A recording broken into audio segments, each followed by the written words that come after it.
Hello students, welcome to our online classes. Students, today we will see our SST informal books third chapter, Delhi Sultanate 1206 to 1526 AD. Give short answers. Question first. Why is the period between AD 1206 to 1526 known as the period of Delhi सल्तनत? 1206 से 1526 तक की समय अवधि को दिल्ली सल्तनत की अवधि क्यों कहा जाता है? Answer, period of AD 1206 to 1526 known as the period of Delhi Sultanate because 5 dynasties ruled over Delhi.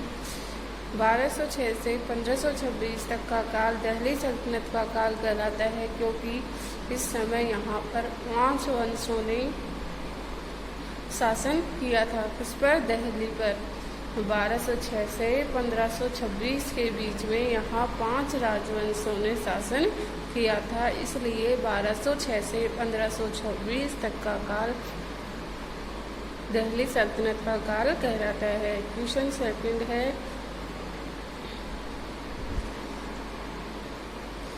Why was Razia Sultan unique in the history of Delhi Sultanate? Answer, for she was the only ruler in both Sultanate and Mughal Empire. क्योंकि वह दोनों सल्तनत, एक तो दिल्ली सल्तनत और मुगल साम्राज्य, दोनों में वही एक प्रथम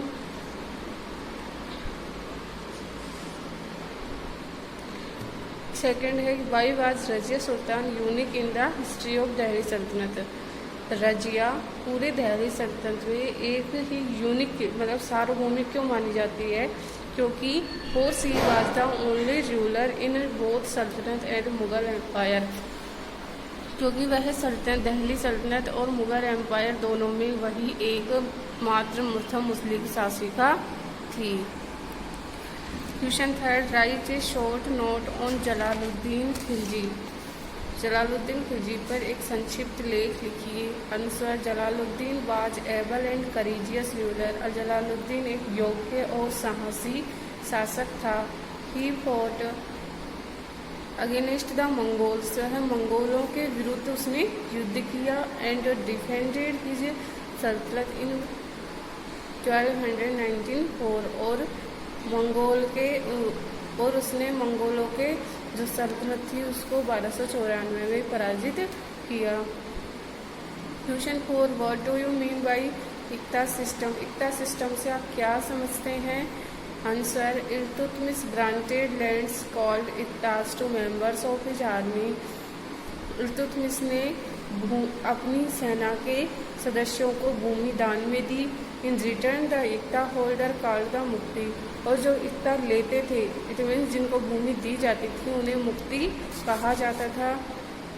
had to give the sultan military help in times of war, और जो इक्ता लेते थे उसको सुल्तान को जब युद्ध के समय पर सैन्य सहायता देनी पड़ती थी। क्वेश्चन 5 है, mention different kinds of taxes collected under Holi Islamic law. जो इस्लाम के कानून के अनुसार जो कितने प्रकार के अलग अलग कर थे, तो उनका वर्णन कीजिए। Answer, 4 kinds of taxes were allowed under Holi Islamic law. तो इस्लाम कानून के अनुसार 4 प्रकार के कर थे। खराज, खराज वाज द लैंड टैक्स, खराज एक भूमि कर था। Comes was the tax levied on the booty chapter in wars। Comes जो युद्ध में लूट के समय लिया जाता था, इसमें जो युद्ध में लूटपाट की जाती थी वह कर होता था। जकात वाज एन एडिशनल टैक्स, जकात एक पारंपरिक कर था। ऑन मुस्लिम कम्युनिटी, जो मुस्लिम समुदाय पर लगा होता था। Jizya was the tax on non Muslim, और जो गैर मुसलमान थे, इट मीन जो हिंदू थे, उनके ऊपर जजिया कर लगा होता था। तो स्टूडेंट्स, ये आपके शॉर्ट क्वेश्चन आंसर्स हैं, आपको इन्हें नोटबुक में करना है, लर्न भी करना है। Okay, thanks.